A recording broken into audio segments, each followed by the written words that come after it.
Pendant 70 ans, j'ai entendu dire que j'étais laide, et depuis que j'ai 90, je suis belle.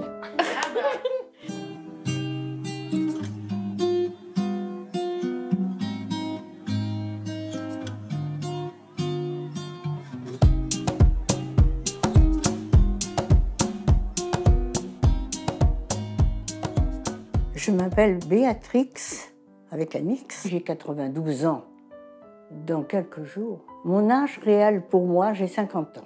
Tout ce que je pense actuellement, c'est comme si j'avais 50 ans. Et quand je discute avec quelqu'un de beaucoup plus âgé, qui est là, je dis non, moi j'ai 50 ans.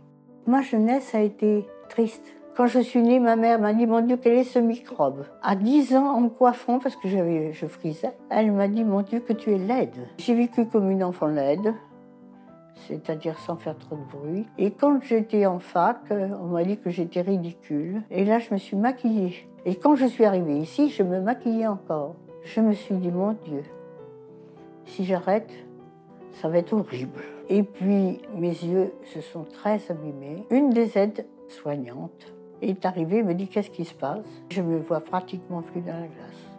Alors, on arrête tout maquillage. Ah, mais dis non, on n'est pas d'accord. Ça fait 2 ans que ça dure.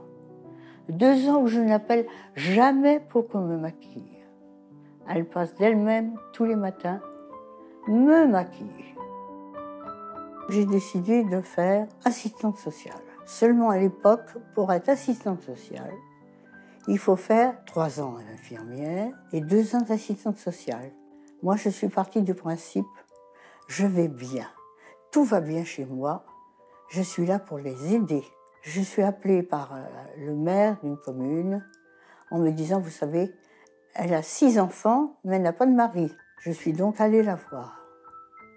J'ai trouvé en effet une grande table, avec les 6 enfants assis, elle toute seule. Et j'ai remarqué dans un coin de la pièce une montagne de linge. Alors elle m'a regardée, elle m'a dit, vous venez pour m'enlever les enfants. Oh, je lui ai dit, je ne sais pas qui vous a dit une sottise pareille, mais moi, je vois ce que vous avez à faire, et à partir de demain, vous envoie quelqu'un pour vous aider. Et bien, inutile de vous dire qu'à chaque fois que je passais dans cette famille, on me prenait dans les bras. Dans ma vie, j'ai vu des femmes mourir parce qu'elles avaient trop d'enfants. Et en particulier un jour, une jeune femme qui en avait déjà 4 en 4 ans. J'ai entendu son médecin dire « Elle ne peut pas en avoir un 5e, elle en mourra ». Quelques mois plus tard, j'ai appris qu'elle était enceinte et elle est morte. Alors là, je vais vous dire ce que j'ai fait. J'ai été voir un médecin, un gynécologue, et je lui dis « Si vous êtes d'accord avec moi, vous me donnez ce qu'il faut ». Parce que ça existait déjà. Et je dis, je m'en servirai, mais en dessous de table. Il m'a dit d'accord. J'ai commencé à donner, à expliquer aux femmes. À partir du moment où vous avez eu un bébé, je leur donnais ce qu'il fallait pour ne pas en avoir. Si j'avais été prise, j'allais en prison. Mais ça m'a été bien égal. J'ai même failli me faire renvoyer. Parce qu'un jour, je suis allée dans une famille, j'étais jeune assistante, et je suis reçue par le mari. Et je ne sais plus ce que je lui ai dit, ce qui se passait. On m'a dit, vous savez, on est très fatigué. En effet, elle venait d'avoir son 12e enfant. Mais moi, je l'ai regardée, je lui ai dit, elle est peut-être très fatiguée, mais pas vous. Il l'a très mal pris. Vous savez, de mon temps, un homme travaillait. Tout instant de bonheur, c'était couché avec sa femme. Et pour la maison, il s'asseyait, prenait son journal et disait, qu'est-ce qu'on mange ce midi? J'ai même eu plus que ça. Une petite bonne sœur est venue me trouver en me disant « Venez, venez, sa femme vient d'accoucher et il essaye de coucher avec dans le lit. » Je vais vous dire que je l'ai sorti drôlement. Hein. J'ai trouvé une femme un jour assise, mais j'ai dit « Il est tard, vous êtes encore là ?» Et après, elle m'a dit « J'attends qu'il s'endorme. » Vous voyez où on en était? C'était une vie difficile. Qui dirigeait la jeune fille? Ses parents. Ensuite, c'était son mari. On ne demandait pas l'avis de la femme. Elles étaient mineures. Et maintenant, si elles veulent faire ce qu'elles ont envie de faire, elles peuvent le faire. J'ai rencontré des femmes qui étaient chez elles, dont une qui me disait toujours « J'aimerais travailler pour pouvoir discuter avec mon mari de choses autres que des choses de la maison. Et je pense que là, il y a eu une évolution. La vie est absolument différente. Les femmes ne sont pas des imbéciles, hein. Et maintenant, elles vont plus loin. Elles ont travaillé en étant payées nettement moins cher. Et maintenant, elles arrivent à ce que ce soit une égalité. Une femme, pour moi, est l'égale de l'homme. Je vais même plus loin. Je me rends compte ici que l'homme est bien plus fragile que la femme. Ici, il y a 65 personnes. Il y a 7 hommes. Tout le reste, ce sont des femmes. Et presque toutes, ce sont des veuves. Alors, je sais très bien, la petite qui est en face de moi va dire « c'est une féministe ». Peut-être, après tout. Vous savez, quand on est très jeune, on imagine sa vie, de A à Z. Mais il y a la vie qui vous fait faire un tas d'autres choses. J'ai été toute ma vie enfant unique, alors que j'aime avoir du monde autour de moi. Vous savez, quand on est enfant, quand vous allez vous coucher, on aime bien avoir quelqu'un qui vous porte et qui vous embrasse. Je n'ai jamais connu ça. Il me manquait quelque chose, mais je ne savais pas très bien ce que c'était. Les souvenirs de mon enfance ne sont pas gais. Cette mère qui ne m'a jamais pris dans ses bras. Mais je comprends. Mais pendant des années, j'ai rien compris. Elle m'expliquait qu'elle avait un microbe et puis on allait très souvent au dispensaire antituberculeux.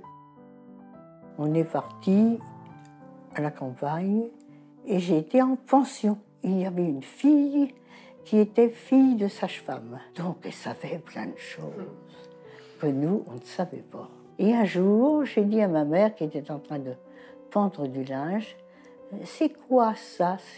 C'était des serviettes périodiques. Choquée, elle m'a répondu « Ce sont des cache-nez ». Donc je suis repartie en pension, mais là, j'ai eu mes règles. Je me suis mis dans un coin du préau, ce qui n'était pas mon genre. Donc 2 grandes biches sont arrivées et m'ont dit « Qu'est-ce que tu fais là ?» Je suis malade. On a regardé ça, elles m'ont dit « Tu as tes règles ».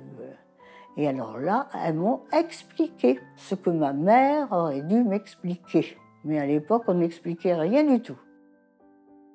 À mon époque, on sortait de la fac, on descendait jusqu'à la place de la mairie. Et comme il n'y avait pas le Covid, on embrassait tout le monde. Et j'ai connu mon mari comme ça. J'avais un mari intelligent, brillant, on s'entendait très bien, on discutait très bien. Il revenait environ 1 fois par mois, c'était la fête. Je n'ai jamais été une femme amoureuse. Qu'est-ce qu'être amoureuse ? C'est amoureuse de quelqu'un qui peut être laid et que vous trouvez beau. Eh bien, j'ai jamais connu ça. Et j'ai vu de mes amies amoureuses qui étaient prêtes, elles auraient suivi un homme en Afghanistan. Mais qu'est-ce que vous croyez ? J'ai un homme, est arrivé un garçon ici, enroulé sur lui-même, et il est d'une intelligence remarquable. Il n'a ni frère, ni sœur, ni famille. Il est beaucoup plus jeune que moi, 68. Alors c'est mon fils, voilà. Nous nous voyons tous les jours. Il me rend des services énormes. Car comme je ne vois pas, c'est un plaisir de l'écouter. Il a des connaissances extraordinaires. Vous vous rendez compte comme je suis heureuse ? Bonjour Monsieur Loesch. Ah, voilà Monsieur Loesch. Tu viens me chercher, mon chéri. Oui. Viens me chercher parce qu'il y a des femmes ici qui me tiennent prisonnière. Là, je pense qu'on est bon. Vous êtes ravissante. Oh, c'est très drôle d'entendre ça. Pendant 70 ans, j'ai entendu dire que j'étais laide. Et depuis que j'ai 90, je suis belle. Non.